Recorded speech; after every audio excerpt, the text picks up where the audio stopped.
Good morning, folks. This is Dave's Outdoor Living with your host, Outdoor Living Dave. It is 1:46 in the morning on a February midwinter morning. And if you listen carefully, you can hear the coyotes. They were just around the tent a short while ago. They've moved off. Always wonder what they're talking about when they get together like that. Make the most unholy racket. Had one here last night. He was just 10 feet away, did not know anybody was in the tent, and I poked the flashlight out, hit him with the flashlight. He was a little surprised, to say the least, and beelined it for the brush. And they're keeping their distance tonight, this morning. It's 1:47 now, and I've got a couple things to talk about. And we're blacked out, of course. I have no electricity, and there's no reason to look at my ugly face anyway. But I am in Southern California, near the Anza Borrego. I'm up in a avocado grove, or was. Now I'm down in a grove of oaks right near a small stream running at the base of a hill. It's been cold down here. We've been getting ice on the tent in the morning. We, meaning myself and the coyotes. And then it warms up in the day. This is the first warm night where I don't need to have double sleeping bags, and the other hand warmer stuff down inside, that type of thing, to stay warm.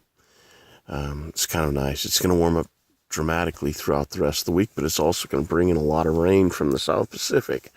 So we're going to have a wet, warm week and next 4 days or so, and today is Wednesday morning. Had an interesting experience today. I've been working through a lot of Buddhist concepts, and one that I've been working on that's extremely difficult to master or to even get a grip on is I'd call it active meditation, the ability to maintain a focus while conducting your day's activities. I ran to town today and did a variety of chores. It was laundry, washed the truck, visited Mother, went down to the Union Hall. Had so many things, I've forgotten everything I did, but it was a busy day. Went to the grocery and picked up some items for the monastery and for myself. Anyway, in the process of doing that, I was involved with interactions and transactions with numerous different people at different levels of complexity. And I had made an attempt to maintain a meditative state through all of that, and it worked out surprisingly well. I've by no means mastered this, but it's had positive results. So I'm going to share them with you. May or may not interest you, but of course that's why you have the off button. In the Thai forest tradition, or maybe in a variety of traditions, there's oftentimes one word that a meditator will use, and they'll use it like a mantra. And you can pick any word you want, fluffy gooseberries or whatever, just so long as it's tied to the breath. Keeping the breath in mind, stay with the breath. And you can do this while you're driving. It's very effective while you're driving, assuming you've got your radio turned off, or when you're talking with others, because in your mind you're constantly focusing on your breath, which does a couple of things right off the top. First of all, it reduces and or eliminates anxiety in your activities, and that includes in your tone of voice, your delivery, in dealing with others, which then reduces the anxiety level in the conversation. Doesn't take a genius to see where that would be useful in today's modern society. Furthermore, it prevents daydreaming and scheming and planning and plotting and all of those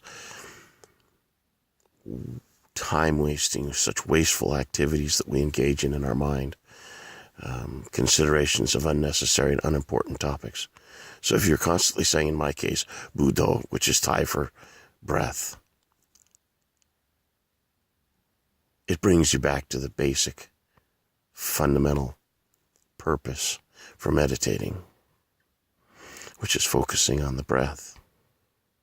In and out, long, short, short, short, long, long, whatever it is at the time. So I kept working on it, and I kept developing it, and then today was my first trip to town to actually use it in a public place, and I had some remarkable results. Your results may vary.